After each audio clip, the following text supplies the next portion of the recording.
இன்னைக்கு பார்த்தீங்கன்னா இன்னைக்கு உலகத்துல பண்டிகை நாட்கள்ல மக்கள் எதிர்பார்க்கிறாங்களோ இல்லையோ ஊழியக்காரங்க எதிர்பார்ப்போட போய் சொல்றாங்க, இயேசு பிறந்துட்டார், இயேசு பிறந்துட்டார், இயேசு பிறந்துட்டார். என் மக்களுக்கு தெரியாதா? மக்களுக்கு தெரியாதா? இந்த மக்களுக்கு தெரியாம இருக்கிறாங்களா? சொல்லுங்க பார்ப்போம். வருடத்தினுடைய தொடக்க நாளிலே, தொடக்கத்திலே ஜனவரி மாசத்துல வருடத்தை ஆசீர்வதிக்க வேண்டும் என்று சொல்லி ஜெபிக்கிறோம். வாக்கு தத்தமெல்லாம் நாம பேசுறோம், எல்லாமே செய்யறோம். ஆனால் வருடத்தினுடைய இறுதி நாட்களிலே மாசத்துல வந்து நிற்கிற போது தேவன் எந்த அளவுக்கு இந்த வருடத்தை ஆசீர்வதிச்சிருக்கிறார், எந்த அளவுக்கு தேவன் நம்மளை இந்த வருஷத்துல நம்மளை பயன்படுத்தி இருக்கிறார், எந்த அளவுக்கு தேவன் நம்மளை வழி நடத்தி வந்திருக்கிறார் என்று சொல்லி யோசிக்கிறவங்களுக்கு எவ்வளவு பேர் இருக்கிறார்? நன்மையும் கிருபையும் தொடரும், நன்மையும் கிருபையும் தொடரும் என்று சொல்லி தாவீது அழகா எழுதுகிறார். நன்மை பிதா கொடுக்கிற ஒரு கிருபை கிறிஸ்துநாதர் கொடுக்கக்கூடியது. இப்ப நன்மையும் கிருபையும் ஒரு மனிதனுக்கு வர வேண்டும் என்று சொன்னால் அவன் எந்த நன்மையிலே அவன் வாழ்ந்து கொண்டிருக்கிறான், அதைத்தான் நம்ம பார்க்க போறோம். அழகாய் சங்கீத நீதிமொழியோட புத்தகத்தில் அழகாய் எழுதப்படுகிறது.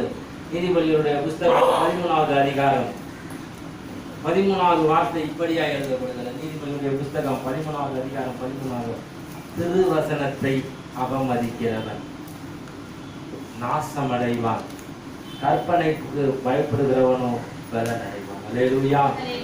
திருவசனத்தை யாருமா இன்னைக்கு அவமதிக்கிறாங்க? திருவசனத்தை யார் அவமதிக்கிறா? திருவசனத்தை அவமதிக்கிறது விசுவாசியும் அவமதிக்கிறாங்க, ஊழியக்காரங்களும் அவமதிக்கிறாங்க. ஊழியக்காரங்க தன்னுடைய இச்சைகளுக்கு ஏற்ற வார்த்தைகளை சொல்லி ஜனங்களை இப்படித்தான் சொல்லி அவமதிக்கிறாங்க. ஆனா விசுவாசிகள் என்ன செய்யறாங்க? எங்களுக்கு ஆசீர்வாதம் வேணும், அது வேணும், இது வேணும் சொல்லி நான் சொல்றேன். ஆனா இது சாலமோன் ஞானிக்கு இது எப்பேற்பட்ட அறிவு தேவன் கொடுத்தார் என்று தெரியவில்லை. ஆனால் அழகா அந்த நீதிமொழியில புத்தகத்தில் திருவசனத்தை அவமதிக்கிறார். உலகம் முழுதும் கிறிஸ்துவனுடைய பிறப்பு பெருவிழாவை கொண்டாடக்கூடிய இந்த நேரங்களிலே எவ்வளவு மக்கள் இந்த வசனத்தை ஏற்றுக்கொண்டிருக்கிறார்கள். இந்த வசனத்தை ஏற்றுக்கொண்டிருக்கிறார்கள், வசனத்தை ஏற்றுக்கிட்டு. ஆனா வசனத்தின்படி ஒப்பு கொடுக்கப்பட்ட ஜனங்கள் எவ்வளவு பேர் இருக்கிறாங்க? வசனத்தை கீழே போட்டவங்க எவ்வளவு பேர்? அவருடைய பிறப்புடைய செய்தி எழுதுறப்ப சாஸ்திரிகளுக்கு எழுதுறப்ப சொல்றாரு, இலக்கிலே கண்ட நட்சத்திரம் பிள்ளை இந்த ஸ்தானமனுக்கு வந்து நின்றது என்று எழுதப்படுகிறது. இந்த நட்சத்திரத்தையே அவர்கள் பார்த்துட்டு வந்தாங்க. நட்சத்திரத்தையே பார்த்துட்டு வந்து அதுதான் பிள்ளை இருக்கிற இடம் என்று கண்டு அந்த பிள்ளையை அந்த ராஜாக்கள் வணங்கினதுக்கு அப்புறம் அந்த நட்சத்திரம் அவர்களை வேறு வழியாய் வழி நடத்தியது என்று எழுதப்படுகிறது. திருவசனம் எனக்கு காலகாலமா நமக்கு போதிக்கப்படுகிறது. கடந்ததுல இருந்து நமக்கு கோயில கொண்டு போய் நம்முடைய ஞான பெற்றோர்கள் நம்ம என்ன செஞ்சாங்க? இதுதான் ஆலயம், இந்த இடத்துக்கு தான் நீ வரப்போற, பிறந்தவன நீ குழந்தையா வரப்போற, கண்ணை மூடினதுக்கு அப்புறம் உன்னை தூக்கி கொண்டுட்டு வந்து இந்த நடுப்பிடத்துல வச்சு யார் பூசை வைக்க போறாங்க, உன்னை யார் தூக்க போறாங்கன்னு அன்னைக்கு தெரியாது. குழந்தையா இருக்கிறப்போ தாய் தூக்கிட்டு வராங்க. ஆனால் நீ அடக்கஸ்தலமா அடக்கமாக போறப்போ யார் தூக்கிட்டு போறாங்கன்னு தெரியாது. அதனால் உன்னுடைய இளமையிலே நீ வளர்ந்து வரப்பையே இந்த கடவுளை நினைன்னு சொல்லி நமக்கு அழகா சொல்லி கொடுத்தாங்க. அல்லேலூயா. அழகா சொல்லி கொடுத்தாங்க. நம்ம நினைக்கிறோமா? அன்னைக்கு திருவசனத்தை நமக்கு காதுல ஓதித்தான் நமக்கு ஊழியக்காரர்கள் நமக்கு ஒவ்வொரு பேர் வச்சாங்க. ஆனா பேருக்கு தகுந்த வாழ்க்கை இன்னைக்கு யாருக்குமே கிடையாது. பேருக்கு தகுந்த வாழ்க்கை இன்னைக்கு யாருமே கிடையாது. இன்னைக்கு திருவசனத்தை அவமதிக்கக்கூடிய குடும்பங்களாகவும் திருவசனத்தை ஏற்றுக்கொள்ளாத குடும்பங்களாக தான் இன்னைக்கு வாழ்ந்து கொண்டிருக்கும். சாலமன் தன்னுடைய வாழ்க்கையிலே இந்த வசனத்தை எழுதுகின்ற பொழுது எல்லாத்தையுமே அனுபவித்து வேதனையோடு இந்த வார்த்தை எழுதுகிறார். நீங்க படிச்சு பார்க்க வேணாம். சாலமன் தன்னுடைய வாழ்க்கையில ராஜாவா இருக்கிற பொழுது கிபியோனிலே திரும்பவும் சாலமோனுக்கு இரண்டாம் விசை தரிசனமாகி, முதல் விசை தரிசனமாகின்ற பொழுது சாலமோனே உனக்கு என்ன வேணும்னு கேட்கிறாரு. இந்த மாதிரி ஒரு கேள்வி கேட்டதை எந்த இடத்துலையும் படிக்க முடியாது. சாலமோனே உனக்கு என்ன வேணும்னு கேட்கிறாரு. ஆனால் இந்த இடத்துல இரண்டாவது விசை தரிசனமாகின்ற பொழுது அவர் சொல்லுகிறார், நீ நேசிக்கிறவர்களை விட்டு விடு, நீ நேசிக்கிறவர்களை விட்டு விடு. இவ்வளவு மனைவி இவ்வளவு வச்சிருக்கிறார், இதெல்லாம் நீ விட்டுட்டு வா. விட்டுட்டு வந்தீனா இன்னும் நான் உனக்கு ஆசீர்வாதத்தை தருவேன் என்று சாலமோனுக்கு சொன்ன பொழுது சாலமோன் கேட்பதற்கு செவி மந்தம் உள்ளவனாய் ஆகிவிட்டான். அல்லேலூயா. செவி மந்தம் உள்ளவனாய் ஆகிவிட்டான்.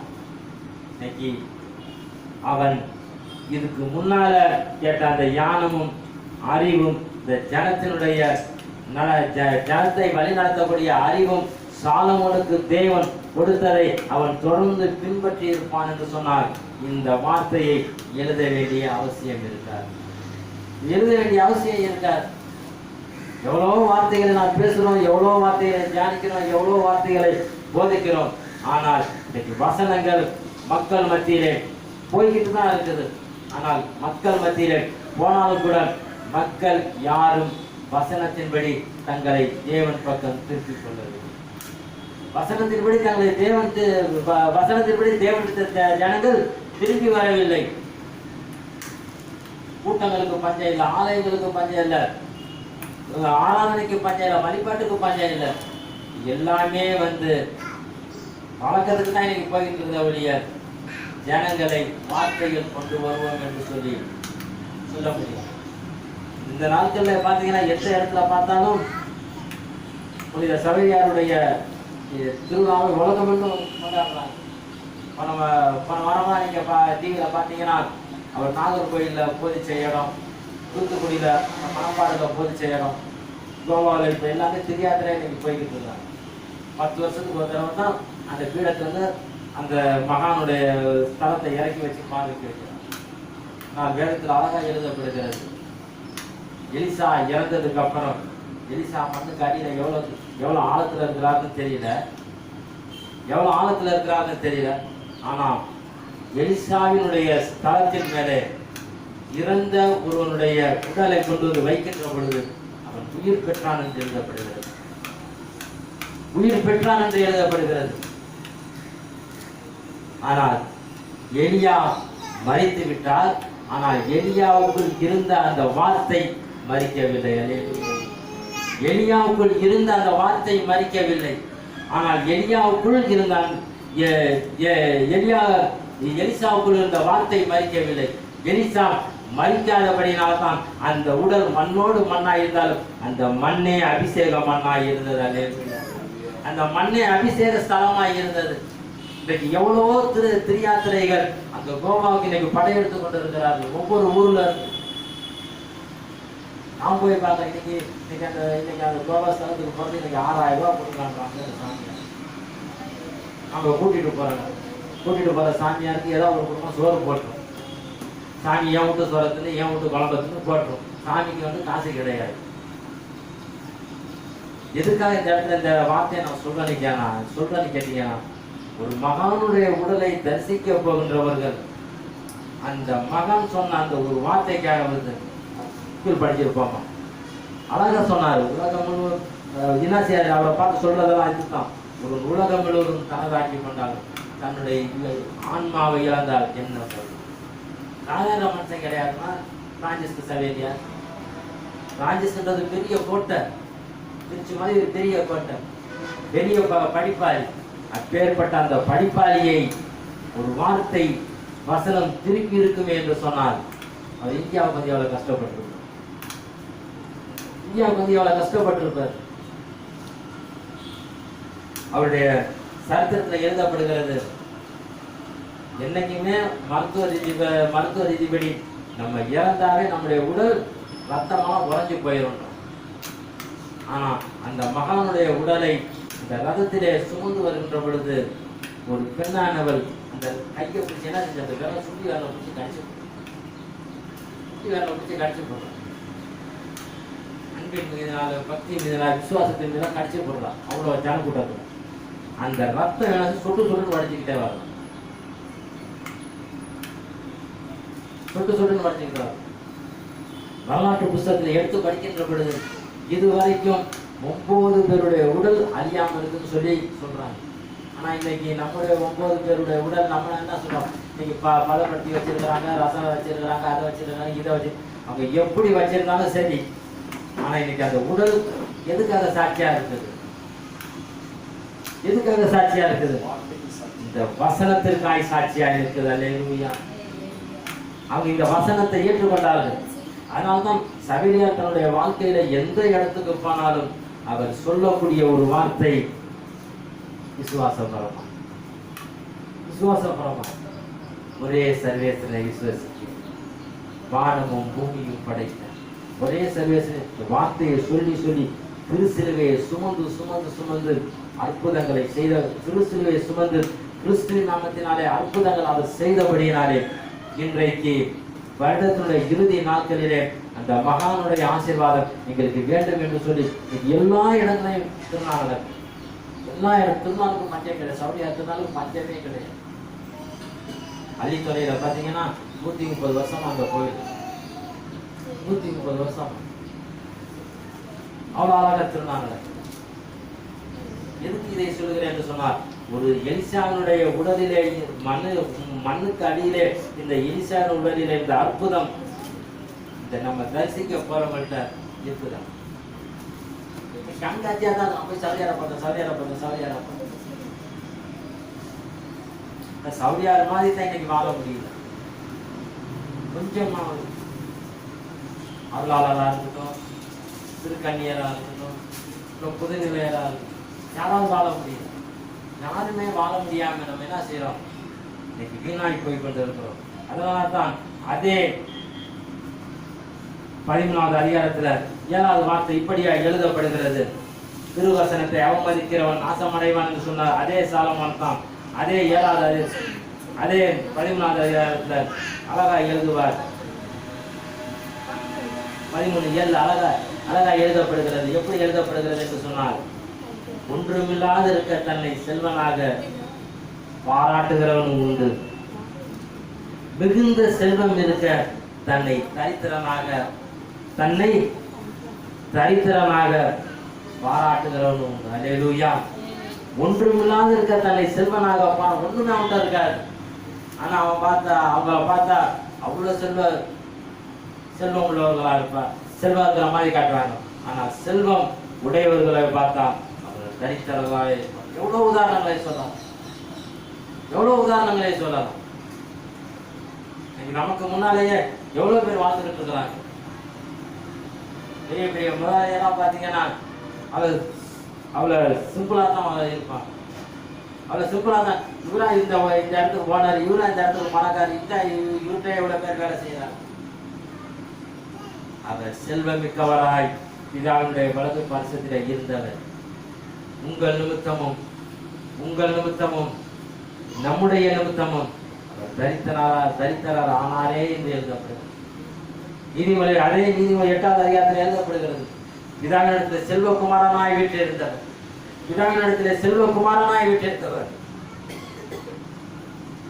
உங்களுக்காகவும் எனக்காகவும் அவர் செல்வமுடையவராய் இருந்து செழிப்பிலே வாழ்ந்த மகான் இன்னைக்கு தரித்திரராய் இன்னைக்கு நம்மத்திலே வந்திருக்கிறாரு.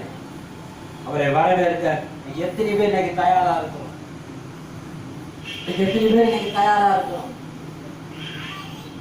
எத்தனை பேர் தயாரா இருக்கணும்? ஆலயங்கள்ல பாட்டு குழுவுக்கு பஞ்சம் கிடையாது. அந்த கிறிஸ்துமஸ் நேரத்துல பாட்டு குழுவுக்கு பஞ்சம் கிடையாது.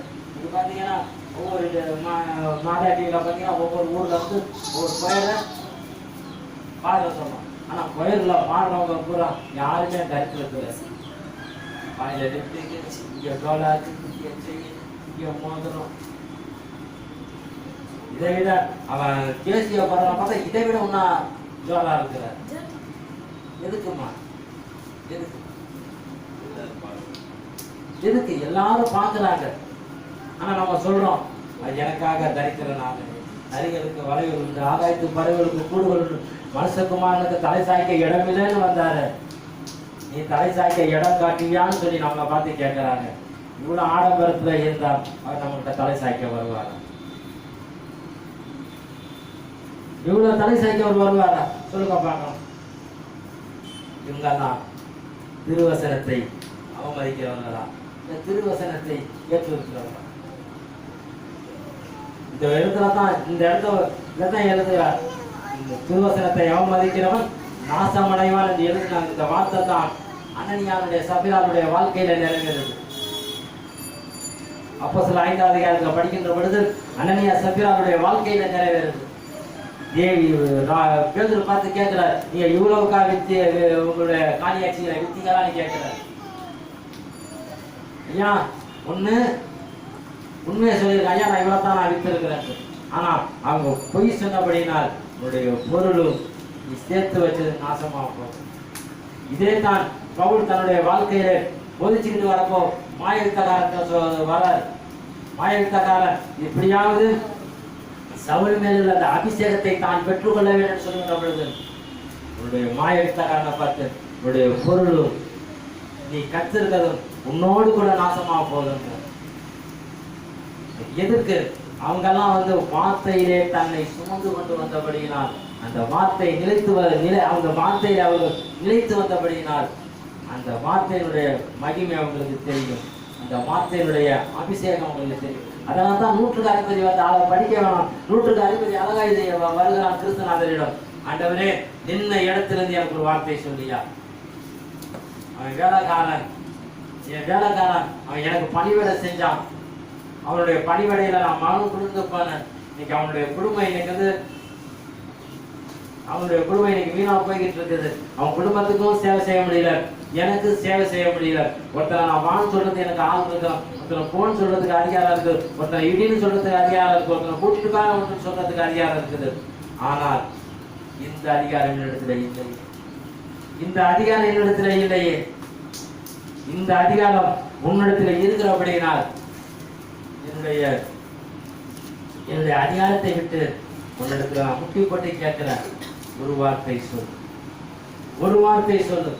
அந்த ஒரு வார்த்தை அவர் என்ன சொல்லியிருப்பார்?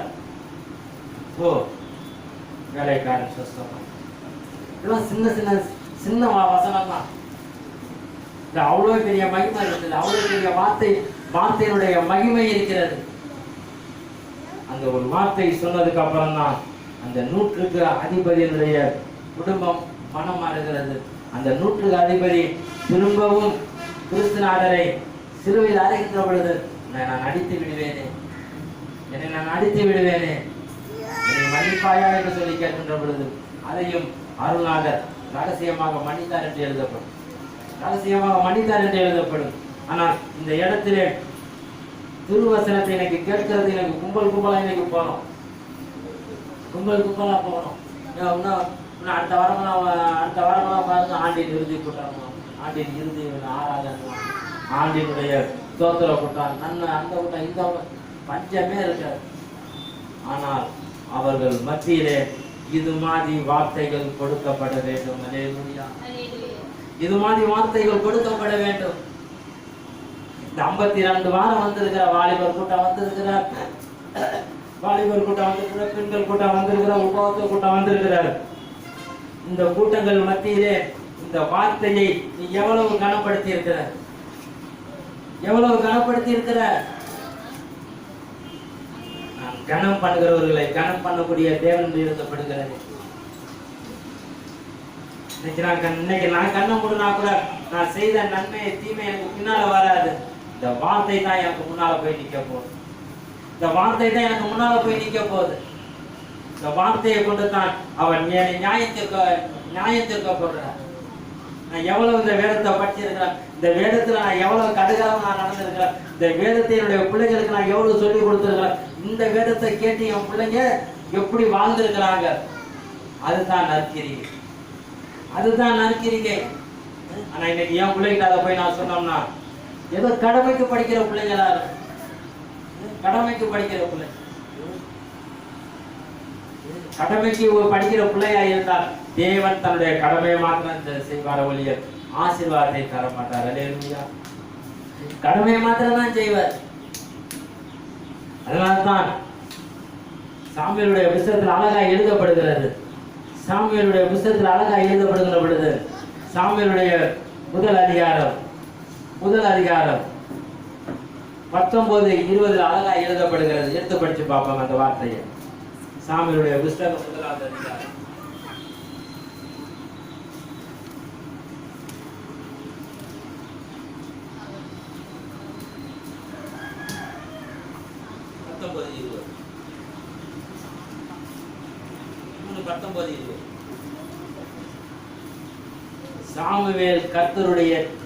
சாமுவேல் வளர்ந்தான், கர்த்தர் அவரோடு கூட இருந்தார். அவர் தம்முடைய எல்லா வார்த்தையிலும் ஒன்றையாகிலும் தரையில் விழுந்து போகவில்லை. சாமுவேல் வளர்ந்தார், சாமுவேலோடு கர்த்தர் இருந்தார். இன்னைக்கு நம்முடைய பிள்ளைகள் மத்தியிலே, இன்னைக்கு போதிக்கிறவர்கள் பிள்ளைகள் மத்தியிலே, விசுவாசிகள் என்று சொல்லக்கூடிய ஒரு பிள்ளைகள் மத்தியிலே தேவன் இருக்கிறாரா? தேவன் இருக்கிறாரா? போன வாரத்துக்கு முந்தின வாரம் கிறிஸ்துவனுடைய வளர்ச்சியை பத்தி அழகா பேசுற ஒரு வார்த்தையை சொன்னார். கிறிஸ்து தேவனுடைய ஞானத்திலும் மனிதர் தயவிலும் அவர் வளர்ந்தார் என்று சொன்னார். இங்க நம்ம பிள்ளைங்க எதுல வளருது? இங்க நம்ம பிள்ளைங்க எதுல வளருது? கிறிஸ்துவ குடும்பம்ன்றோம், இன்னைக்கு எதுல வளருது? திருவசனத்தை அவமதிக்கிறவர்கள் தெரிந்தே அவமதிக்கிறார். அதனால்தான் அடுத்த வார்த்தை எழுதப்படுகிறது. 20வது வார்த்தை, சாமுவேல் கர்த்தருடைய தீர்க்கதரிசி தான் என்று தான் முதல் பெயர்சபா மட்டுமல்ல சகல இஸ்ரவேலருக்கும் தெரிந்தது. தான் என்பது யாக்கோபு பெற்ற ஒரு மகன். யாக்கோபு பெற்ற ஒரு மகன் ஒரு தேசத்துக்கு அவன் பேரை வச்சிருக்கிறாங்க தான். அடுத்தது திருச்சி மாதிரி பெயர்சபா, இஸ்ரவேல் தேசம். தான் முதல் பெயர்சபா மட்டும் இந்த ஒரு மனிதனுடைய பெயரை சொல்லுமே என்று சொன்னால் அவங்களுடைய அம்மா பெயர் எப்படி இருக்கும்? அந்த அம்மா பெயர் எப்படி இருக்கும்? அதே சாமுவேல் தீர்க்கதரிசியை பற்றி ஜனங்கள் சாட்சிகள் கொடுக்கிறார்கள். இதுவரைக்கும் பரிதனை நீ வாங்கல, கஞ்சாட காட்டுல, எதுவுமே நீ செய்யல, உண்மையான தீர்க்கதரிசியா இருந்த. ஆனா உன்னுடைய மகன் அப்படி இல்லைன்னு சொல்லி மகனை குறித்து சொல்றார். ஆனால் சாமுவேலுடைய தாய் எப்படி இருந்திருப்பாங்க?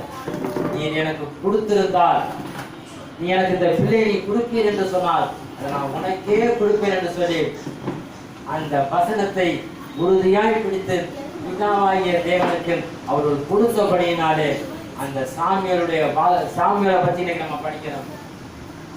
சாமுவேலை பத்தி நம்ம இன்னைக்கு படிக்கிறோமே, நம்ம பிள்ளைங்களை பத்தி பின்னால நம்ம படிப்போமா? நம்ம பிள்ளைங்க எவ்வளவோ வசனம் கேட்குது, எவ்வளவோ அதிகாரங்கள் படிக்குது, பரீட்சையில பாஸ் ஆனாங்க நன்றினது, அங்க போனா எனக்கு சக்சஸ் ஆயிடுச்சு, இங்க போனா சக்சஸ் ஆயிடுச்சு எல்லாம் சொல்லுது. ஆனால் என்னுடைய பிள்ளை மதிப்புக்குரிய இந்த வார்த்தையை எவ்வளவு ஏற்றுது? மதிப்புக்குள்ள இந்த வார்த்தை எவ்வளவு ஏற்றுது சொல்லுங்க பாப்போம். திருக்குறான அது திருக்குறானம். பகவத்கீதைய ராமாயணத்தை நம்ம என்ன சொல்றோம்? ஒரு மனுஷனை நல்வழி கொடுத்த புஸ்தகம். ஆனா இது மட்டும்தான் நம்ம படிக்கிறோமோ இல்லையோ, அந்த பைபிள் இந்த வேதத்துக்கு மேல எழுதியிருக்கு, இது பரிசுத்த வேதாகமம். இது பரிசுத்த வேதாகமம். இந்த பரிசுத்த வேதாகமம் இன்னைக்கு எங்க இருக்கும்? இன்னைக்கு நாகரிக காலத்துல தான் இன்னைக்கு ஜனங்க என்ன செய்யறாங்க? இன்னைக்கு பைபிளை கொண்டுட்டு வந்தா தான் இன்னைக்கு வசனத்தை படிச்சா தான், சாமியார் சொல்றத போதகர் சொல்றத படிச்சா தான் இன்னைக்கு அதுல எங்க இருக்குன்னு தெரியும். ஒவ்வொரு இடங்கள்ல பார்த்தா எவ்வளோ வீடுகளில் நான் போய் வேலை செஞ்சுட்டு வரேன். ஒவ்வொரு வீடுகளில் பார்த்தா இந்த பரிசுத்த வேதாகமம் பழனியில் இருக்கு. பழனியில் இருக்குது. கூட்டுக்காரர்கள் எடுத்து ஐயா பைபிள் இருக்குது, அட அதை எடுத்து வச்சுட்டு தொடச்சிட்டு நீ அடிப்பா, அதை எடுத்து வச்சுட்டு தொடச்சிட்டு அடிப்பா. இதே ஒரு 500 ரூபாய் நோட்டை அப்படி மேலே வைப்பாங்க, 500 ரூபாய் நோட்டை மேலே வைப்பாங்க. இருந்தா கூட அங்கே இருக்குது போதே அதை எடுத்து கொடுப்போம். வச்சுட்டு என் பிள்ளை கை மாதிரியா வச்சுட்டான், அதை எடுத்து. ஒரு பணத்துக்கு அழிஞ்சு போற பணத்துக்கு கொடுக்கக்கூடிய ஒரு முக்கியத்துவம் கூட இந்த வேதத்துக்கு இருக்கு. இல்லாமல் போகும் என்று சொன்னார். அந்த வீட்டினுடைய ஆசீர்வாதங்கள் எப்படி இருக்கும்? அந்த வீட்டினுடைய ஆசீர்வாதங்கள் எப்படி இருக்கும்? யோசனை பண்ணி பார்ப்பாங்க. அன்னைக்கு அழகா யாத்திராமத்தில் அழகா எழுதப்படுகிறது. யாத்திராமத்தில் 32வது அதிகாரம், யாத்திராமத்தின் புஸ்தகம் 32வது அதிகாரம் 8-9 அழகாய் ஒரு வார்த்தை எழுதப்படுகிறது. அவர்களுக்கு நான் விதித்த வழியை அவர்கள் சீக்கிரமாய் விட்டு விலகினார்கள். அவர்கள் தங்களுக்கு ஒரு கன்றுக்குட்டியை வளர்த்து அதை பணிந்து கொண்டு அதற்கு பலியிட்டு இஸ்ரவேலரை உங்களை எகிப்து தேசத்திலிருந்து அழைத்து கொண்டு வந்த உங்கள் தெய்வங்கள் இவைகளே என்று சொன்னார்கள் என்றார். போதும். அவர்கள் பிதாவாகிய தேவன் விதித்த பலியை அவர்கள் சீக்கிரமாய் விட்டு விலகினார்கள். அவர்கள் தங்களுக்கு ஒரு கன்று குட்டியை வார்ப்பித்து அதை பணிந்து கொண்டு அதற்கு பலியிட்டு இஸ்ரவேலரே உங்களை எகிப்து தேசத்திலிருந்து அழைத்து கொண்டு வந்த தெய்வங்கள் இவைகளே. வசனம் எப்படி போச்சு பாருங்க. அன்னைக்கு முள்செடி இதே அதிகாரத்தில் தொடக்கத்தில் படிச்சு பார்க்குறப்போ ஒன்றுமில்லாது இருக்கக்கூடிய மோசையை பார்த்தேன். உன்னை எப்படியெல்லாம் சகல கலைகளில் சகல கலைகளை கற்று வந்த மோசையை பார்த்தேன். போய் இந்த ஜனங்களை கூட்டிட்டுவான்னு சொல்லி கூட்டிட்டு வந்து 40 வருஷம் பாலும் தேனும் உண்டு வானத்துடைய அப்பங்களை இந்த சாப்பிட்ட ஜனங்கள் இப்பொழுது வந்துகிட்டு இருக்கிற நேரத்தில் அவர்கள் தேவனுடைய வசனத்தை விட்டு விலகினார்கள் என்று தேவனுடைய வசனத்தை விட்டு விலகினார்கள் என்று எழுதப்படுகிறது.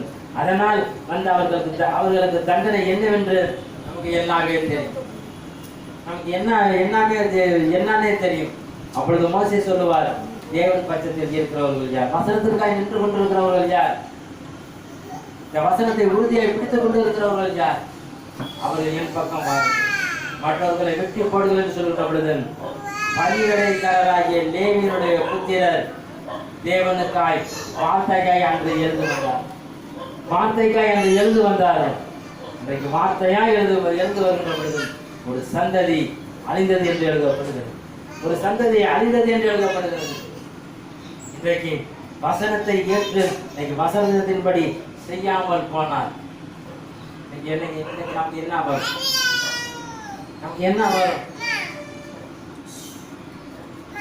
முதல் சோமையார் இந்தியாவுக்கு வந்து கேரளாவினுடைய பகுதியில தான் இறங்கினார். கேரளாவினுடைய கடற்கரையில தான் இறங்கினார். அது வரலாறு சொல்லக்கூடிய ஒரு உண்மை. ஆனால் அந்த வரலாறு அவர் கடற்கரையிலே மற்ற இந்தியாவில் கிறிஸ்தவர்களை காட்டிலும் கேரளா கிறிஸ்தவர்கள் தான் அதிகம். கேரளா கிறிஸ்தவர்கள் தான் அதிகம். அப்பேற்பட்ட அந்த கேரளாவில் வயநாடு என்று சொல்லி போன தடவை நம்ம படித்தோம். அந்த வயநாட்டினுடைய சம்பவம் நமக்கு எல்லாமே தெரியும். ஒரு பரிசுத்தவான் கூட இல்லை. ஆபிரகாம் பார்த்து முறையிடாது. ஒரு நீதிமான் இருந்தா இதை நீ அழிப்பீரா?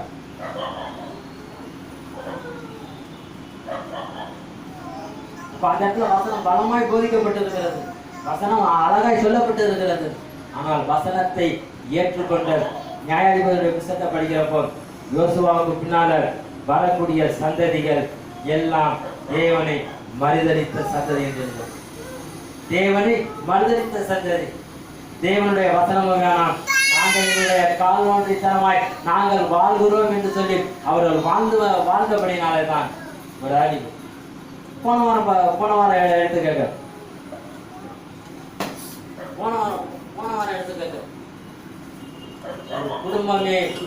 ஒரு குடும்பமே உயிரோடு மண்ணுல போதை. ஒரு குடும்பமே மண்ணில் உயிரோட போகுது. யாரு அதாவது நம்ம கண்ணை மூடி நம்மளை பொட்டியில அடைச்சி மண்ணு போட்டா நமக்கு தெரியாது, மண்ணு போட்டா தெரியாது. ஆனா ஒரு குடும்பமே உயிரோட மண்ணுல புதையுதுன்னு சொன்னா எவ்வளவு கஷ்டம். பாறை மண்ணு உளுந்து ஊர்ல உள்ள கட்டின பொக்லைனை வச்சு இடிச்சு அந்த உடலெல்லாம் தூக்குனா எவ்வளவு சிரமம். அது மாதிரி ஒரு சம்பவம் நடந்தா நம்ம கேட்கணும். அவங்களுக்கு வசனம் தெரியாது, திருவண்ணாமலையில இருக்கவங்களுக்கு வசனம் தெரியாது. அவங்களுக்கு தெரிஞ்சதான் அந்த ஒரு மலை தான், அந்த ஒரு மலை தான். அந்த மலையில ஏற்றக்கூடிய தீபம் தேவன் ஒளியாயிருக்கு, இந்த ஒளிதான் தெரியும். ஆனால் அவர்களுக்கெல்லாம் மெய்யான ஒளியை யார் போய் சொல்றது? மெய்யான ஒளியை யார் போய் சொல்றது? இந்த திருவசனத்தை யார் போய் சொல்றது? எவ்வளோ திருவசனம் டிவி மூலியமா போகுது, பத்திரிக்கை மூலியமா போகுது, கைப்பிடிச்சி மூலியமா போகுது. இன்னைக்கு வியாபாரமே ஆக்கி விட்டாங்க, வியாபாரமே ஆக்கிட்டாங்க. இந்த கிறிஸ்துமஸ் நேரத்தில் பார்த்தீங்கன்னா கிறிஸ்துவனுடைய பிறப்பை என்ன செஞ்சிருக்கிறாங்க, ஒரு நாடக வடிவில் எழுதி வீட்டுக்கு அப்படியே கொடுத்துட்டு போய்கிட்டே இருக்கிறாங்க. இதுக்கு கொடுக்கறதுக்கு அந்த சபையில அவங்களுக்கு சம்பளம் வரும். பெண்களுக்கு எத்தனை வீடுமா பார்த்தா இவ்வளவு வீடு பார்த்தா ரைட். ஆனால் கொடுத்த வீடுகள் எத்தனை பேர் திருவசனத்தை ஏற்றுக்கொண்டு வருவார்? மத்தேயு 5:6-7 அழகாக சொல்றார் கிறிஸ்துநாதர். மலை பிரசங்கத்தில் அவர் பேசுகின்ற பொழுது எல்லாமே முத்தான வசனம், முத்தான வசனம், முத்தான வசனம். இந்த முத்தான வசனத்தை அவர்கள் எப்படி கேட்டவங்க எவ்வளவு பேர் இருந்திருப்பாங்க? கேட்டவங்க எவ்வளவு பேர்? திரளான ஜனங்கள் மத்தியிலே அவர் திருவசனத்தை மலர்ந்தார் என்று எழுதப்படுகிறது.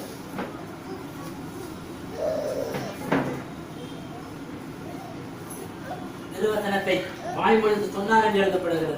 அவர் வாய்மொழிந்து சொல்ற போல் எவ்வளவு அவர் வாய் வலிச்சிருக்கும், அவர் வாய் எவ்வளவு வலிச்சிருக்கும், எப்படி எவ்வளவு கத்தி இருப்பாரு.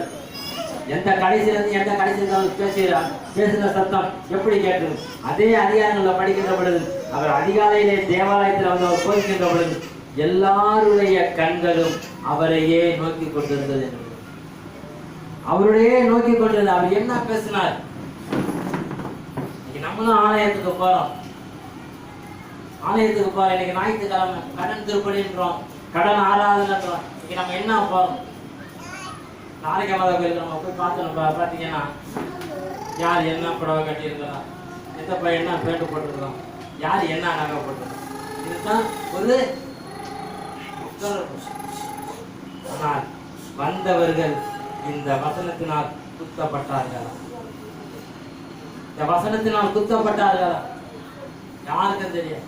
இன்னைக்கு 8:30 மணிக்கு பூசனா 8:20 வரைக்கும் கோயில், 8:30 மணி வரைக்கும் இன்னும் சொல்லலாம், 8:30 மணி வரைக்கும் கோயில் காலியாக தான் ஆகும். அதுக்கப்புறம் தான் ஆடி அசைச்சி வரும். நடந்த சம்பவத்தை சொல்ல வேண்டும் என்று சொன்னார். ஏறக்குறைய ஒரு 9 வயசு இருக்கு. எனக்கு 9 வயசு இருக்கு. அப்போ கண்ணாஸ்பத்திரியில கேடிசம் நடக்கும். கண்ணாஸ்பத்திரி எனக்கு தெரியாது. ஒரு நாள் விளையாட்டுத்தனமா போயிட்டேன். நான் சின்ன பையன் விளையாட்டுத்தனமா போயிட்டேன். அப்போ அங்கே உள்ள டீச்சர் எங்க இருக்கிறா வர புதுசா இருக்கிறியா? நான் விளையாட்டுத்தனமா கேப்ஸ்டோன்ல இருந்து வர பாடுவியாடான்னு நான் பாடுவாமான்னு. நான் சின்ன பையன் தான் பாடுவாமா. சரி என்னடா பாடுவேன்? அப்பதான் இந்த இப்போ பாடுறாங்க குளிரும் பழின்னு சொல்லி கோமகன்னு கட்டி. எனக்கு பெத்தலைன்னு எனக்கு வாயில வரல, பெத்தலை வச்சல.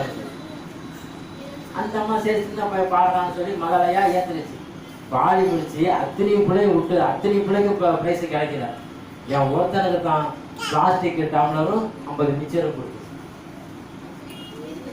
அப்பதான் அந்த டீச்சர் எனக்கு சொல்லிச்சு, வயசான அம்மா எனக்கு கையில வச்சுக்கிட்டு, அது வெத்தலையில பிறக்கலடா, வெத்தலையில பிறந்த அது சொல்லு, வெத்தலைன்னு சொல்லு.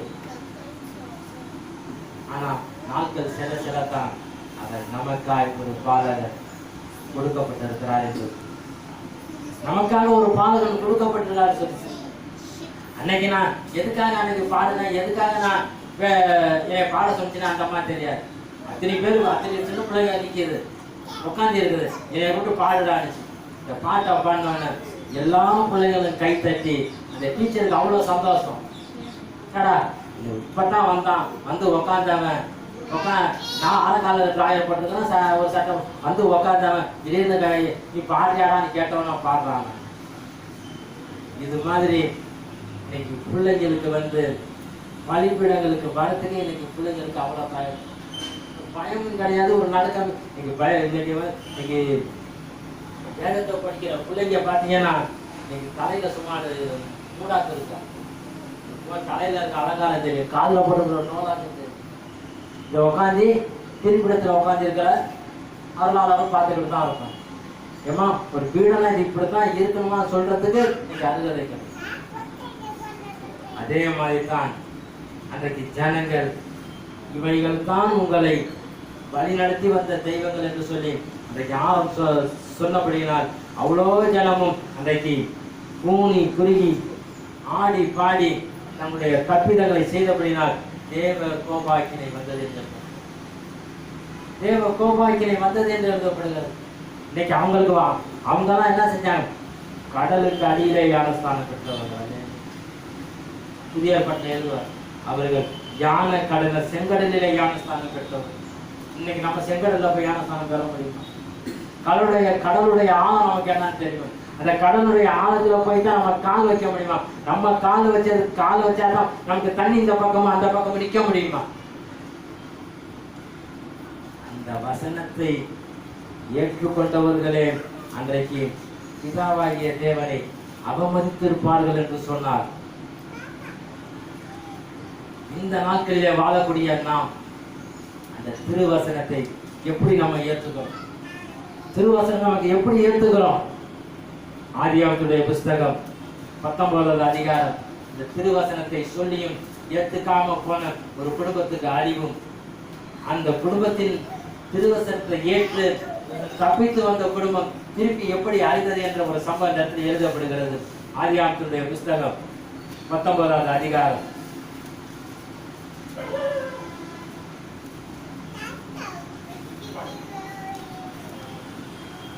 3-4 படிக்கலாம்.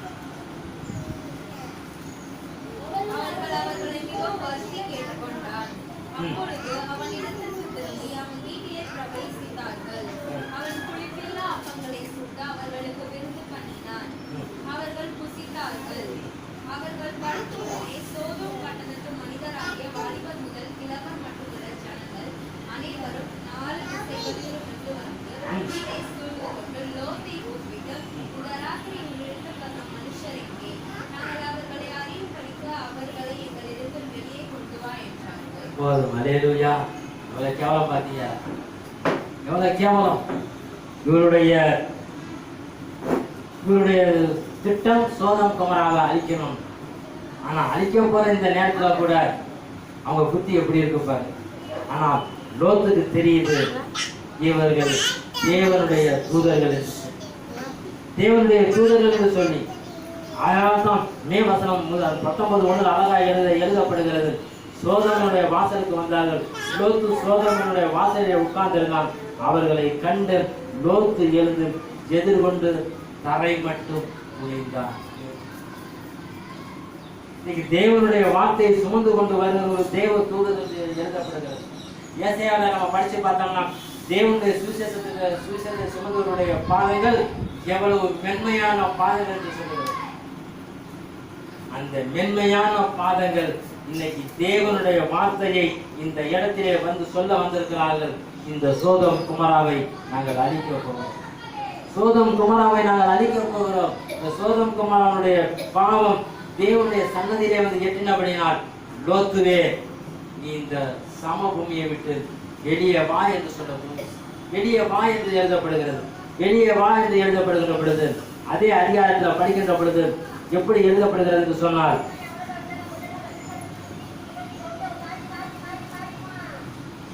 அதே அதிகாரத்தில் படிக்கின்ற பொழுது அவர்கள் 11ஆம் வாசல் திருவாசலில் இருந்த சிறியரும் பெரியவரும் மனிதருக்கு குருட்டாட்டம் பிடிக்கப்படினார்கள். அப்பொழுது அவர்கள் வாசலை தேடி தேடி அழுத்து போனார்கள். லோத்து எவ்வளவு சொல்றாரு, எனக்கு 2 பிள்ளைங்க இருக்குது, அந்த பிள்ளைங்களெல்லாம் நான் வச்சுக்கங்கடா, உங்களை விட்டுருடா. ஆனால் அந்த ஜனங்கள் மிருகத்தை விட மோசமான ஜனங்களாக இருந்தபடியினாலே தேவன் அவர்களை குருட்டாட்டம் செய்ய வைத்து இவரை தப்ப விட்டார். அதனால தான் அந்த இடத்துல அவர்கள் கேட்கிறார்கள், நாங்கள் இந்த ஸ்தலத்தை அழிக்க போகிறோம். இவர்கள் கூக்குரல் கர்த்தருடைய சமூகத்தில் பெரிதாக இருக்கிறது, இதை அழிக்க கர்த்தர் எங்களை அனுப்பினார் என்றார். இன்னைக்கு கர்த்தருடைய வார்த்தை, கர்த்தருடைய வசனம் இன்னைக்கு எந்த குடும்பங்களுக்கு வருகிறதோ அதை பிடித்துக் கொண்டவர்கள் பாக்கியமா. என்னுடைய குடும்பத்தை எடுத்துக்கோங்க. ஆரம்பிச்சு ஐயாப்பட்டார், என்ன சொல்லிட்டார், குடும்ப கதையை பற்றி சொல்லித்தான் ஆரம்பத்தில் இருந்த அந்த வைராக்கியமும், ஆரம்பத்தில் 10-11 வருஷத்துக்கு முன்னால் இருந்த அந்த விசுவாசமும் இன்னைக்கு அப்படியே குறைஞ்சி போச்சு.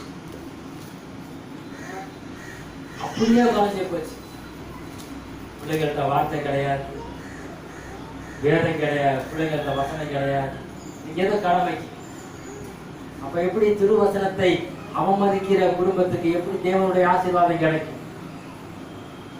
எப்படி திருவசனத்தை அவமதிக்கிற குடும்பத்துக்கு எப்படி தேவனுடைய ஆசீர்வாதம் கிடைக்கும்? சரி, திருவசனத்தை தான் அவமதிக்கிறது. அடுத்தது கற்பனைக்கு வருவோம். முதலாவது தேவனுடைய ராஜ்யத்தை, நீதியை தேடு. முழு இதயத்தோடும், முழு ஆன்மாவோடும், முழு சிந்தையோடும் அவரை அன்பு செய். இதுல நிற்கலையே, எப்படி இருக்கும் குடும்பம்? என்ன மாதிரி தான் எனக்கு குடும்பங்கள் ஓடிக்கிட்டு, என்ன மாதிரி தான் குடும்பங்கள் ஓடிக்கிட்டு இருக்குது. இது எங்களுக்கு ஒரு பெரிய படிப்பினை, எனக்கு இது ஒரு பெரிய படிப்பினை. ஆனால் இந்த திருவசனத்தை அவர் அழிக்க போகிறோம் என்று சொல்லி வந்த பொழுது கூட அந்த வார்த்தையை ஏற்றுக்கொள்வதற்கு சோதம் குமரா மக்கள் வரவில்லையே. அந்த ஒரு குடும்பம் தான் தப்பிச்சு வந்துச்சு. அதனால தான் கிறிஸ்துவனுடைய வருகை நாட்களிலே சோதம் குமராவை நினைத்துக் கொள்ளுங்கள் என்று சொல்லுவோம். புதிய ஏற்பாடு சோதம் குமராவை நினைத்துக் கொள்ளுங்கள். சோதம் குமாராவை பாட்டிலும் நீங்கள் நீதிமான்களோ என்று நம்மளை கேட்கிறார். அன்றைக்கு சோதம் குமாரா பட்டணத்திலே வார்த்தையை தூதன் சொல்லியும் அந்த பட்டணம் தப்பிக்காமல் போனபடினாலே அந்த குடும்பத்திற்கு, அந்த பட்டணத்திற்கு அழிவு வரும். இன்னைக்கு திருவசனத்தை இன்னைக்கு எவ்வளோ மத்தியில, இன்னைக்கு ஜனங்கள் மத்தியில் எவ்வளோ சொல்றோம், எவ்வளோ போதிக்கிறாங்க, எவ்வளோ படிக்கிறாங்க. ஆனால் வசனத்தின்படி வாழ்க்கையை ஒப்பு கொடுத்து வாழ்வதற்கு ஜனங்கள் ஒத்து வருகிறது. ஆனால் அதான் சங்கீத புத்தகத்தில் அழகா எழுதுவார் சார் தாவீது, இப்படி வசனத்தை ஜனங்கள் காத்து நடவாதபடினால் என் கண்களிலே நீர் சொருகிறது. இது என்னுடைய காலுக்கு தீபம், பேடைக்கு வெளிச்சம். எவன் இந்த வேதத்தை படிக்கிறானோ அவனுக்கு அறிவை புகுட்டுவேன் என்று எழுதப்பட்டிருக்கிறது. இதெல்லாம் தெரிஞ்சிருந்தோம் இந்த வசனத்தை அவமதிப்பார்கள் என்று சொன்னார். அதே நீதிமன்றம் 3வது அதிகாரத்தில் படிக்கின்ற பொழுது சடுதியான திகழும் பற்கடிப்பும் பூசலை போல வருகின்ற பொழுது என்னை பார்த்து தேவன் கைகொட்டி சிரிப்பார் என்று சொன்னார். நான் அவரிடத்திலே மன்னிப்புக்கு இறங்கி வேணாம், இல்லை இந்த தண்டனைக்கு என்னை தப்பித்துக் கொள்வது வழியை காட்டுவேன் என்று சொல்ல வேணாம். இது நீ செய்தபடியினால், இதுக்கு நீ இந்த வார்த்தையை நீ அவமானப்படுத்தின அப்படினால், அசிங்கப்படுத்தின அப்படினால் நீ சாக வேண்டும் என்று சொல்லி அவர் சாபத்தை கொடுப்பார் என்று சொன்னார். என்னுடைய குடும்பம் எங்கே போகும்? என்னுடைய குடும்ப பிள்ளைகள் எங்கே போகும்? ஒரு பயம் வேணும், ஒரு நடுக்கம் வேணும். எதை இன்னைக்கு கடமைக்கு வந்தோம், கடமைக்கு போனது தான் இன்னைக்கு கிறிஸ்துவ விலகம், இன்னைக்கு கிறிஸ்துவ சமூகம் போய்கிட்டு இருக்குது. இன்னைக்கு கிறிஸ்தவனால தான் இன்னைக்கு திருவசனமே அவமதிக்கப்படுது. கிறிஸ்தவனால தான் திருவசனம் அவமதிக்கப்படுது. இந்த திருவசனத்தை போதிக்கிறதுக்கு தான் இன்னைக்கு காலகாலமா எங்கெங்கே இருந்து யாரோ வந்து இந்த திருவசனத்தை சொல்லி நமக்கு கல்வி அறிவை சொன்னாங்க, மருத்துவமனை சேவை செஞ்சாங்க, ஐடிஐ பற்றைய நிறுவி கொடுத்தாங்க. இன்னைக்கு அவங்க தான் இன்னைக்கு இந்த பூமியில வந்து இறங்கலன்னு சொன்னா, இந்த இந்திய மண்ணில் வந்து இறங்கலன்னு சொன்னா, இன்னைக்கு இருக்கக்கூடிய ஆஸ்பத்திரியோ கல்வி நிறுவனங்களோ நமக்கு கிடைச்சிருக்கு. எல்லாம் தன்னுடைய சொந்த காசு செலவு பண்ணி வந்தோம். ஆனா சொந்த காசு செலவு பண்ணி இன்னைக்கு கட்டடங்கள் கட்டி எவ்வளவோ போதனை செஞ்சாங்க. ஆனா திருவசனத்தை அவர்கள் திரு மரியாதையோட இன்னைக்கு செய்தபடினால் இன்னைக்கு அவங்க கனம் பெற்றிருக்கிறார். ஆனா இன்னைக்கு அவங்களை கேட்டுட்டு வந்த இன்னைக்கு சந்ததியார் வழிவழி வந்த சந்ததியார் இன்னைக்கு என்ன செஞ்சாங்க, வீணாய் போய்கிட்டு இருக்கிறார். இன்னைக்கு அருள் சகோதரியா அவங்க வார்த்தை பாடம் கொடுத்துட்டாங்களா, அவங்க திருவசனத்தை ஏத்துக்கிட்டாங்க. ஒரு சாமியாரா அவன் வார்த்தை பாடம் கொடுத்துட்டானா அவன் சாமியாரா, ஆனால் அவன் செய்யக்கூடிய ரகசிய பாவம் காலகாலமாய் நம்ம பார்ப்போம் என்று சொன்னார். சபைகளிலே திருவசனத்தை ஏற்றுக்கொண்டவர்கள் தங்களுடைய குடும்பங்களுக்கு எதை செய்ய மாட்டார், தங்களுடைய குடும்பங்களுக்கு எதை செய்ய மாட்டார். தங்களுடைய குடும்பங்களுக்கு செய்யாம அந்நியரை தான் வாழ வைப்பாங்க. ஏழையானவன், திக்கற்றவன், அந்த தோட்டத்துல வேலை செய்யறவன், அவன் பிள்ளைங்க, அவன் குடும்பம், அவனுக்கு. ஆனா இன்னைக்கு எல்லாமே மாறி போச்சு, எல்லாமே மாறி போச்சு. அதனாலதான் வாலிபத்துல செய்யற பாவம் வயோதிப நாட்களிலே அவங்களுக்கு என்ன செய்யறது, சொரியா வர்றது, ஏமலா வர்றது, அரிப்புக்க வர்றது, கையை நீக்க முடியல, விளங்க முடியல. ஒரு குறிப்பிட்ட காலங்களில் பார்த்தீங்கன்னா நல்லா இருக்கிற சாமியார் பார்த்தீங்கன்னா அப்படியே மனம் பேதலிச்சு போய் நடப்பார், மனம் பேதலிச்சு போய் நடப்பார். இவர் நல்லா இருக்கிற நாளையில வந்து இதை செய்ய அதை செய்ய கூப்பிட்டவன் அன்னைக்கு இவரு பேதலிச்சிருக்கிறதுனால இவரை பார்த்து திரி வைக்கலாம். ஏன்டா கத்துற, நாங்க கொடுக்குறத திருப்பிட்டு போடா சாமி, நாங்க என்ன ஆகி வைக்கிறோமோ திருப்பிட்டு போட. சிஸ்டரை கத்தா சமையல்காரு சும்மா சும்மா வந்து எட்டி பார்க்கறா, ஏண்டி உனக்கு கொடுத்தா பத்தாத, இதுதான் வேணுமா அதுதான் வேணுமா கிண்ணி வைக்கிறாங்க கூட்டம் இருக்க மடத்துல. எவ்வளவு கண்கூடா நான் பார்த்துக்கிட்டு வரேன், எவ்வளவு கண்கூடான நிகழ்ச்சியை என்னால சொல்ல முடியும். இவர்கள்லாம் திருவசனத்தை ஏற்றவர்களா இல்ல கற்பனைக்கு பயப்படுறவங்களா? இது துணிகரமா பாவம் செய்யறாங்க, துணிகரமான பாவம் நடந்துகிட்டு இருக்குது. அதனாலதான் அந்த துணிகரமான பாவம் நடந்தபடினால்தான் இன்றைக்கு சோதோம் குமாரனுடைய அழிவு அவர்கள் மத்தியிலே வந்துகிட்டு இருக்கு. தேவன் தன்னுடைய நியாய தீர்ப்பை இந்த பூமியில நடத்திக்கிட்டு இருக்கிறார். இன்னைக்கெல்லாம் பார்த்தீங்கன்னா குளிர்ன்றோம், குளிர் தான் வரணும். ஆனா இன்னைக்கு பேப்பர்ல எடுத்து சொல்றோம், இன்னைக்கு 13ஆம் தேதி காற்றழுத்த தாழ்வு மண்டலம் உருவாக போகுது, காற்றழுத்த தாழ்வு மண்டலம் உருவாக போகுது. இது எவ்வளவு பேரை காற்றழுத்த தாழ்வு மண்டலம் உருவாச்சுன்னா இது எவ்வளவு பேரை அழிக்கும் என்பது தெரியாதுன்னு சொல்லி ஒரு பட்டியல் சொல்லப்படுகிறது. வருஷத்தை நெய்யாய் முடி சொல்லக்கூடிய தேவன் சொல்லி பொன்னாந்தே நம்ம படிக்கிறோம். ஆனா அந்த நெய் உருகி உருகி உருகி இன்னைக்கு தண்ணியா ஓடுது, அல்லேலூயா, தண்ணியா ஓடுது. அதனால்தான் அவர் வசனமாய் வார்த்தையாய் வந்தார், வசனமாய் வார்த்தையாய் வந்தார். அதனால்தான் மத்தேயு எழுதுகிற புஸ்தகம் 8ஆம் அதிகாரம் 20வது வார்த்தை இப்படியா சொல்லுகிறது. மத்தேயுடைய புஸ்தகம் 8வது அதிகாரம் 20வது வார்த்தை இப்படியாய் சொல்லுகிறது.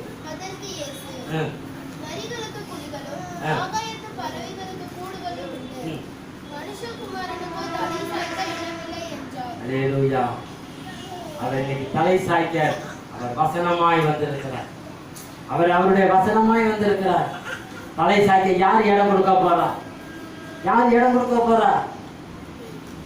கோயில எல்லாம் பாத்தீங்கன்னா ஆடம்பரமா அவர் மாட்டு கொட்டாயில வளர்ந்துருக்கிற மாதிரி நல்ல ட்ரெஸ் எல்லாம் போட்டு அவர் முன்னால வச்சிருப்பாங்க. நல்ல டெர்லி ட்ரெஸ் போட்டு இங்கிட்டு சிக்கணும் அங்கிட்டு சிக்கணும், இப்படி மணி இப்படி மணி, அப்புறம் பூசை முடிச்சோம்னா அந்த சுரத்தை தூக்கி அப்படி காட்டி அப்படி ஆசீர்வாதம் பண்ணுறது. எல்லாம் ஜனங்களை ஏமாத்துறாங்க, ஜனங்களை ஏமாந்து போகுது. இங்கே போனால் ஆசீர்வாதம், அங்கே போனால் இயேசு, இங்கே உள்ள இயேசெல்லாம் வந்து சின்ன இயேசு, ஆனால் வேளாங்கண்ணியில் இருக்கிறது பெரிய இயேசுன்னு சொல்லி போய் அங்கே போய் ஆசீர்வாதம். ஜனங்களுடைய மனசு.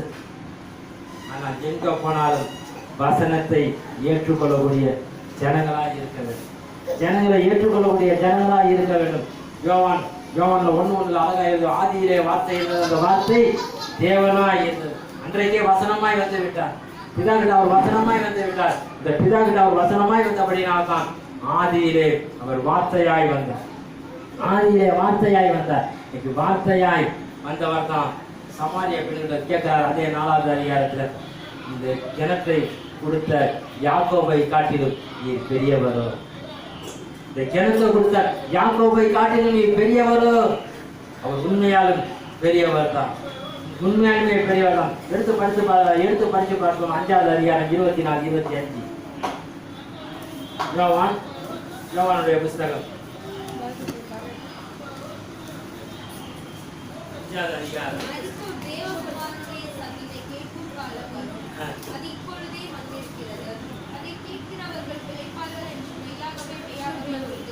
இந்த 25 படி.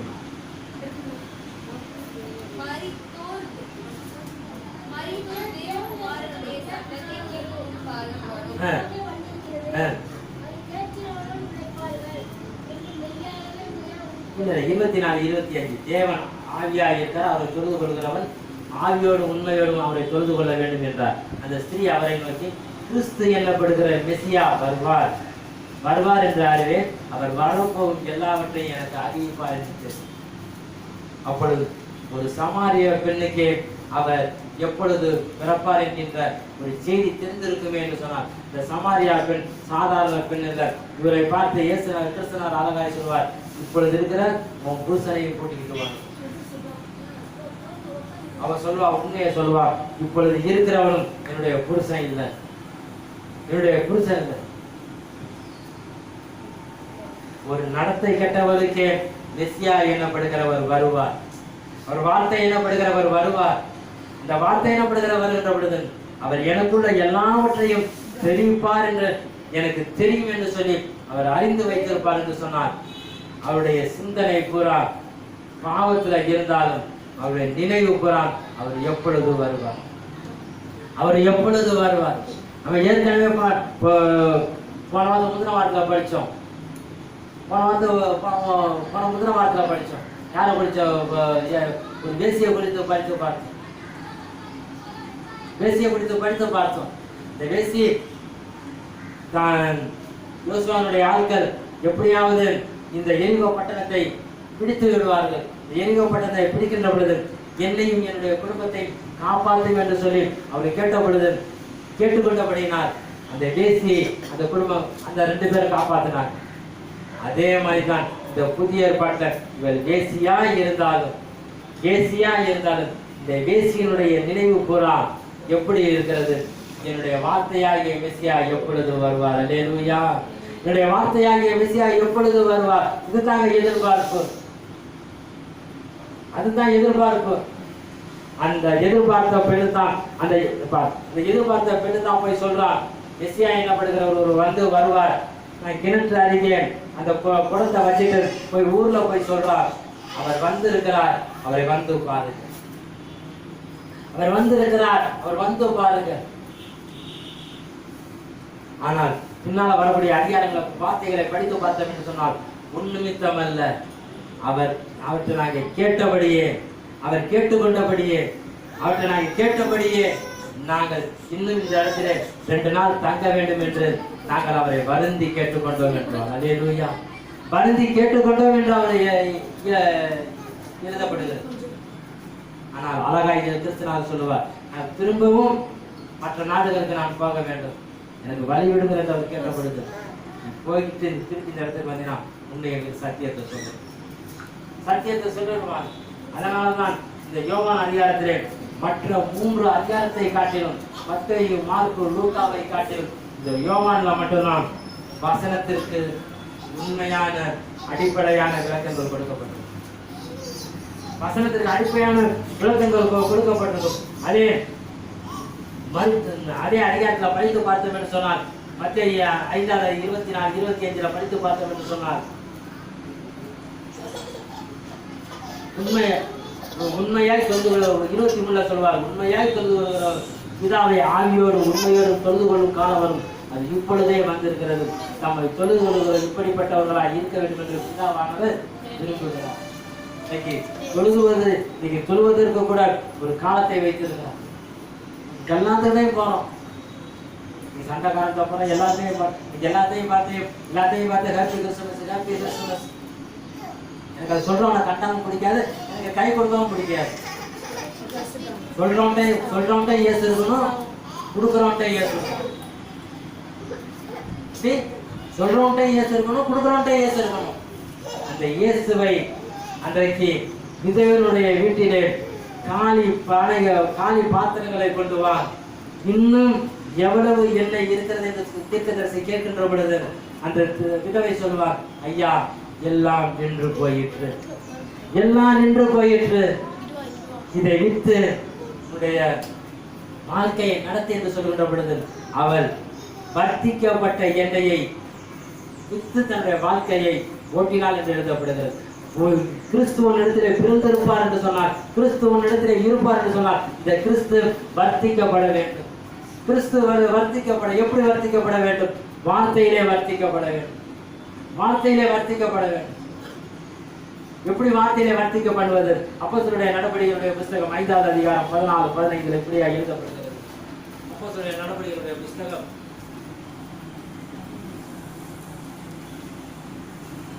14:5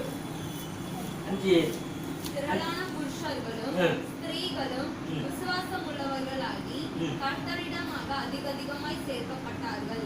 பிணியாளிகளின் படுக்கைகளின் மேலும் கட்டில்களின் மேலும் கிடத்தி பேதுரு நடந்து போகையில் அவனுடைய நிழலாகிலும் அவர்கள் சில மேல் படும்படிக்கு அவர்களை வெளியே வீதிகளில் கொண்டு வந்து வைத்தார்கள். போதும், இதுதான் வசனத்தை வர்த்திக்க பண்ணுவது. கிறிஸ்துநாதர் உயிர் திறந்து விட்டார், அவர் விண்ணகத்துக்கு சென்று விட்டார். இப்பொழுது வார்த்தை வசனம் விருத்தி அடைந்து கொண்டிருக்கிறது. யார் மூலியமாய்? இந்த பேதுரு மூலியமாய். யோவான் 21 கடைசி வசனத்தில் சொல்லுவார், எல்லாவற்றையும் அறிந்தவர் நீர், எல்லாவற்றையும் அறிந்தவர் நீர். எல்லாவற்றையும் அறிந்தவரிடத்திலே இந்த பேதுரு வந்து நிற்கிறபடினாலே எல்லாவற்றையும் அறிந்தவர் இப்பொழுது இவர் மூலியமாய் நான் உனக்கு நிழலாய் இருக்கிறேன் என்று சொல்லி அந்த நிழலாகிய தேவன், நிழலாகிய வசனம் இவர் மத்தியிலே பிரசனமாய் கொண்டு போகிறது. எப்படியாவது இவருடைய நிழல் என்னுடைய கட்டளப்படும், எப்படியாவது இவருடைய ஆடையுடைய விளிம்பை நான் சொல்ல வேண்டும். அன்னைக்கு கிறிஸ்துவனுடைய நிழலை கட்ட பெரும்பாடு ஸ்திரியை காட்டிலும் இவருக்கு பின்னால வந்து இவருடைய வஸ்திரத்தை தொட்டு புதுமைகளும் அதிசயங்களும் பெற்றவர்கள் ஏராளம் என்று எழுதப்படுகிறது. மறு கிறிஸ்துவாகவே அவர் உருவாகிவிட்டார். மறு கிறிஸ்துவாகவே தன்னை மறு கிறிஸ்துவாகவே அன்னைக்கு நடந்து காட்டினார். கிறிஸ்து பிறப்பு பெருவிழாவை கொண்டாடக்கூடிய இந்த நாட்களிலே கிறிஸ்துவனுடைய பிறப்பு எனக்கு வார்த்தையிலே வந்திருக்கிறது. போன வருஷம் நம்ம படிச்சு பார்த்தோம், யூதருக்கு ராஜாவாய் பிறந்திருக்கிறவர் எங்கே என்று சொல்லி அந்த சாஸ்திரிகள் கேட்ட பொழுது, இதோ ஒன்றுமில்லாதவர் ஒரு குழந்தையாய் வந்து பிறந்திருக்கிறார் என்று சொல்லி அவர்கள் ஆராதித்தார். இன்றைக்கு இந்த நாளிலுமாய் கிறிஸ்துமஸ்க்கு முன்னால இந்த திருவசனத்தை அவமதிக்கிறவன் என்று வந்திருக்கிறார். இந்த திருவசனத்தை அவமதிக்காமல் இந்த வார்த்தைக்காகவே வாழ்ந்த அந்த ராயப்பர் அவருடைய நிழலை பட்டவர்கள் குணமடைந்தார்கள் என்று எழுதப்படுகிறது. ரோமருடைய புஸ்தகம் 13வது அதிகாரம்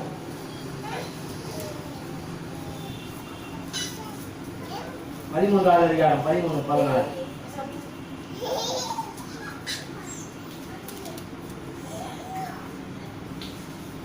களியாட்டமும் தெரியும், பேசித்தனமும் காம விகாரமும் வாக்குவாதமும் பொறாமை உள்ளவர்களாய் நடவாமல் பகலிலே நடக்கிறவர்கள் போல சீராய் நடக்க. இந்த வார்த்தையை ஏற்றுக்கொண்டவர்களுக்கு பவுல் ரோமருடைய சபைக்கு எழுதுகிற பொழுது களியாட்டமும் வெறியும் பேசித்தனமும் காம விகாரமும் வாக்குவாதமும் பராமை உள்ளவர்களாய் நடவாமல் பகலிலே நடக்கிறவர்களும் சீராய் நடக்குவோம். இந்த கிறிஸ்து பிறப்பு பெருவிழாவில் இன்னைக்கு எல்லா இடங்களையும் பாருங்க. ஒரு நவம்பர் 1ஆம் தேதி கிறிஸ்து பிறப்பு பெருவிழா உலகம் தொடங்கி வாஷிங்டன்ல பார்த்தீங்கன்னா அவ்வளோ பெரிய அம்மானம். ஒபாமா இருந்த நாட்களிலே ஒபாமா கிட்ட ஒரு இந்து சிலை இருந்துச்சு. ஆனால் இப்பொழுது இருக்கக்கூடிய ஜனாதிபதியுடைய மாளிகையில கிறிஸ்துமஸ் மரம் அவ்வளோ பெரிய உயரமான மரம். இந்த உயரமான மரத்தில் அவ்வளோ லைட்டு அவ்வளோ கண்கவரமான விளக்கெல்லாம் போட்டு வச்சிருக்கிறோம். ஆனால் கிறிஸ்துமஸ்ன்னு சொன்னாங்க வெளிநாட்டில் என்னன்னா அது பெரிய விருந்து, எனி டைம்ல விருந்து, தண்ணி அடிக்கிறது, பிரேக் டான்ஸ் ஆடுறது எல்லாமே. அதனால தான் அதை சபையே இன்னைக்கு செய்கிறபடினால்தான் சபைக்கு அவன் புத்தி சொல்கிறார் பவுல் 16வது துரிச்செய்களுக்கு இடமாக உடலாக வேணாமல் இருந்து கர்த்தராகிய இயேசு கிறிஸ்துவை தரித்துக் கொள்ளுங்கள். இன்னைக்கு பவுல் அன்னைக்கு கிறிஸ்து இயேசுவை இன்னைக்கு தரித்து கொண்டபடினால்தான் சபையை பார்த்து சொல்கிறார், சபையே கிறிஸ்துவை தரித்துக் கொள்ள என்று எழுதுகிறார். கிறிஸ்துவ தச்சவங்க எனக்கு எத்தனை பேர் இருப்பாங்க? சபையில கிறிஸ்துவ தச்சவங்க எனக்கு எவ்வளவு பேர் இருப்பாங்க? கிறிஸ்துவை சுமந்தவர்கள் எவ்வளவு பேர் எழுதுவாங்க? கடைசியாக தீத்துவனுடைய புஸ்தகம்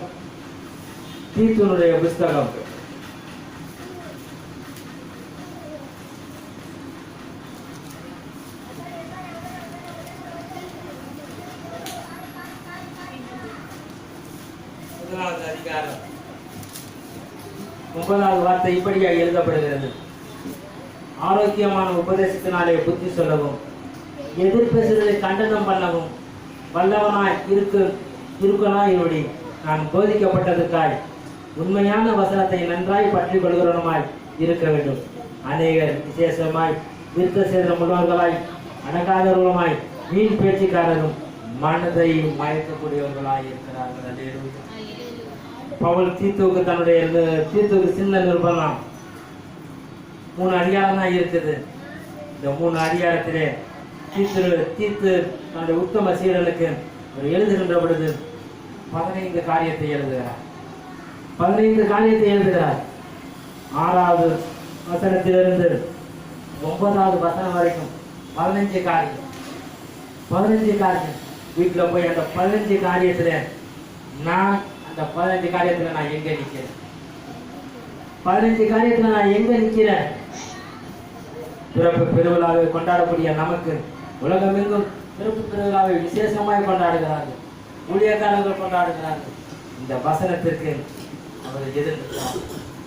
இந்த வசனத்தை அவர்கள் எப்படி போதிக்கிறார்கள்? கற்பனையை சொல்லிக் கொடுக்கிறார்களா? சிந்திச்சு பார்ப்போம். ஆண்டவரே, இந்த நாளிலுமாய், ஆண்டவரே, இந்த 2வது வாரத்திலுமாய் வார்த்தையாய் வந்தவரே, வசனமாய் எங்கள் மத்தியிலே வசனமாய் எங்களோடு இருக்கிறவரே, நாங்கள் ஆராதிக்க வந்திருக்கிறோம்.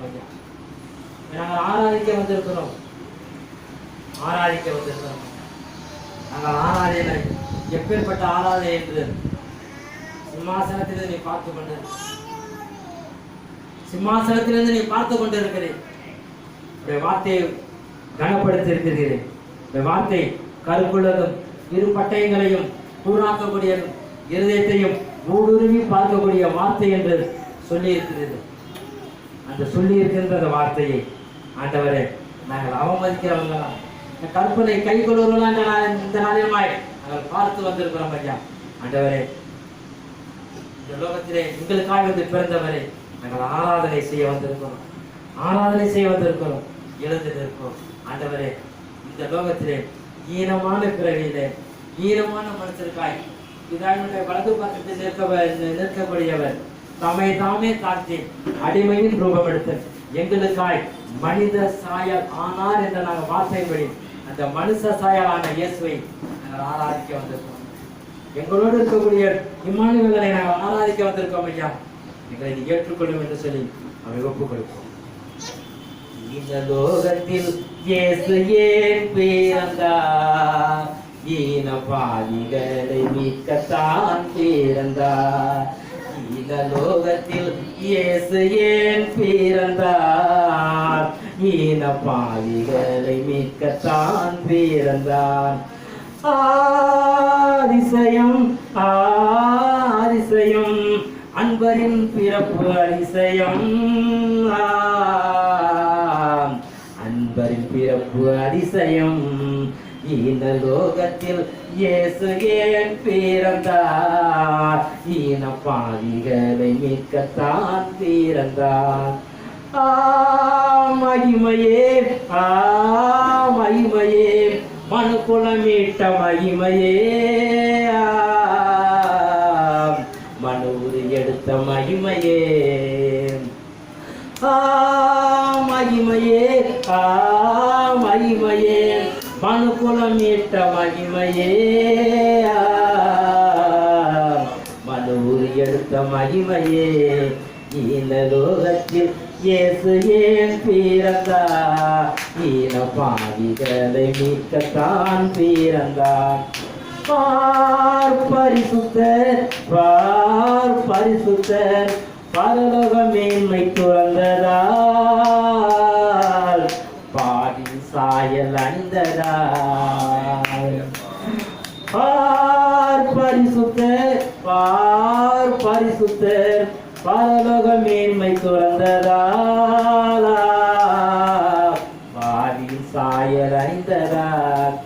இந்த லோகத்தில் இயேசு ஏன் பிறந்தார்? ஈன பாவிகள் மீட்கத்தான் பிறந்தார். அருமையா அருமையாய் தாழ்மையில் அருமை பெருமையா, சிலுவை மரணம் வறுமை தாழ்ந்ததார்.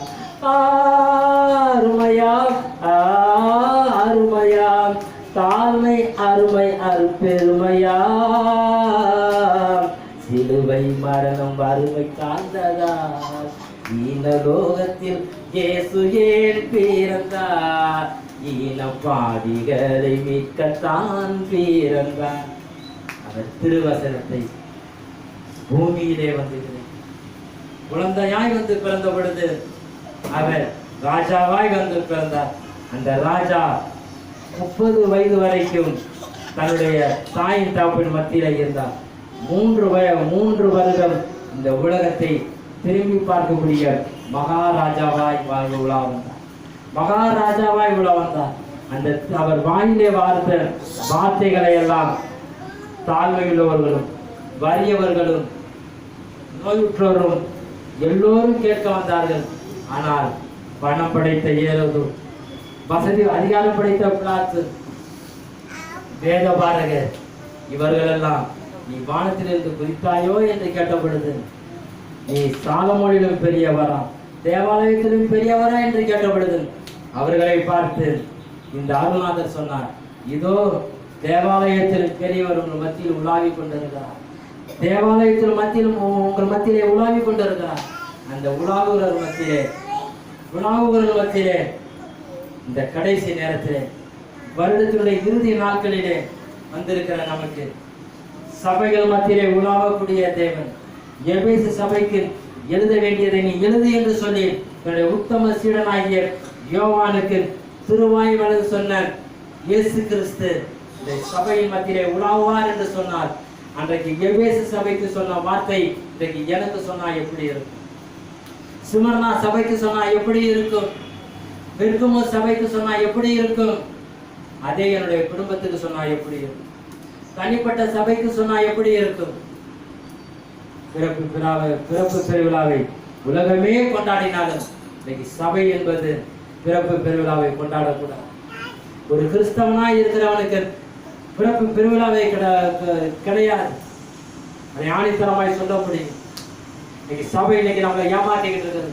அதிகாரத்தில் உள்ளவன் கிளையில உள்ளவன் நம்மளை ஏமாற்றிக்கிட்டு இருக்கான். இது வறுமைக்கு பிறந்த கிறிஸ்துமஸ் இல்லை, பலமாக்கவும் நம்மை ஆசீர்வதிக்கவும் பிறந்த இயேசு கிறிஸ்து கடைசி ஆசீர்வாதத்தை பெற்றுக்கொண்டு ஆண்டவரே இந்த சன்னிதானத்திலே வந்து நிற்கிறோம்.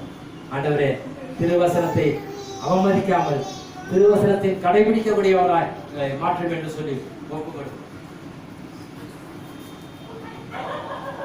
அன்பின் பரலோக பிதாவே, வேத வார்த்தைகளே எவ்வளவு காரியங்கள் இருந்தாலும் வேத வார்த்தை அறிந்தவன் அதை அவமதிப்பானால் நாசம் அடைவான் என்று வேதம் சொல்கிறது. ஐயா, இந்த வேத வார்த்தைகளை மனதில் வைத்து இருதயத்திலே பதித்து அவன் வழி நடக்கும் போது அவன் பொக்கிஷமாய் மாறுகிறான் என்று வேதம் தெளிவாக சொல்கிறது. அதோடைய கண்களை மூடிக்கொண்டு காணாத உலகத்தை பார்ப்பதும் கண்களை திறந்து காணக்கூடிய இடத்தை பார்ப்பதும் வேத வார்த்தை சொல்லுகிறது. ஐயா, நான் எதை பார்த்து கொண்டு இருக்கிறேன்? கண்ணை மூடிக்கொண்டு இருக்கிறேனா? கண்ணை திறந்து கொண்டு இருக்கிறேனா?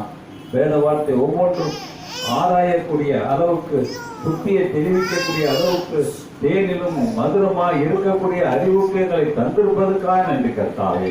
வேத வார்த்தைகளிலே எவ்வளோ காரியங்கள் இருந்தாலும் சாமுவேலுடைய வார்த்தை ஒரு வார்த்தை கூட தவறி விழுவாத அளவுக்கு எங்களை பயப்படுத்தி வச்சிருப்பதற்காக நன்றி கர்த்தாவே. எங்களுடைய வார்த்தை ஒன்றும் தவறி விழாத அளவுக்கு சத்தியத்தை சத்தியமாகவும் உள்ளதை உள்ளதாகவும் இருப்பதை இருப்பதாகவும் சொல்லக்கூடிய எண்ணங்களை தருவதற்காக நன்றி கர்த்தாவே. குற்றங்கள் குறைகள் எல்லாவற்றையும் பாதுகாத்துக் கொள்ளும், மகிமைப்படுத்தும், பரிசுத்தப்படுத்தும். ஐயா, ஒன்றுக்கு உதவாத எங்களை இந்த இடத்தை கொண்டாந்து வைத்திருக்கிறதே, இறுதி ஆண்டுகள் வரைக்கும் எங்களை கண்மணி போல் காத்திருப்பதற்காக நன்றி கர்த்தாவே. வந்த ஒவ்வொருவரை நீ ஆசீர்வதியும். குற்றம் உள்ளவர்களுக்கு, நன்மை உள்ளவர்களுக்கு நீ என்ன சமயம் செய்ய போகிறீரோ அதை செய்து முடிப்பதற்காக நன்றி கர்த்தாவே. இந்த புது வருடத்திலே, புது நாளிலே புது மகிமையாய் தர என்ன சித்தம் வைத்திருக்கிறீரோ அதை எங்களுக்கு தருவதற்காக நன்றி கர்த்தாவே. ஒன்றுக்கு உதவாத எங்களை கழுவி சுத்திகரித்தவர் இன்னும் சுத்திகரிக்கக்கூடிய சிலாக்கியத்தை தரக்கூடிய சிலாக்கியத்தை தருவதற்காக நன்றி கர்த்தாவே. மகிமைப்படுத்தும் ஐயா, பரிசுத்தப்படுத்தும். நானே வழியும் சத்தியமும் ஜீவன் என்று சொன்ன தேவன் எங்களை வழி நடத்தி கொண்டும் சத்தியத்தில் நிலைநிறுத்த வைத்துக் கொண்டும் எங்களை கொண்டு செல்வதற்கும் நன்றி கர்த்தாவே. மகிமைப்படுத்து, பரிசுத்தப்படுத்தும். மீட்பரேசு மூலம் கேட்கிறே நல்ல பிதாவே, ஆமென். கர்த்தரை ஸ்தோத்திரி, என் முழுவதுமே பரிசுத்தராக சொல். என் ஆத்மாவே கர்த்தரை, கர்த்தர் செய்த சகல உபகாரங்களை மறவார். கர்த்தராகிய இயேசு கிறிஸ்துவின் கிருபை, பிதாவே தேவனுடைய அன்பு பரிசுத்தமாயிருக்கும் உங்களோடும் அனைவரோடும் பரிசுத்தவான்களோடும் இருப்பதாக. ஆமென். அல்லேலூயா, அல்லேலூயா, அல்லேலூயா.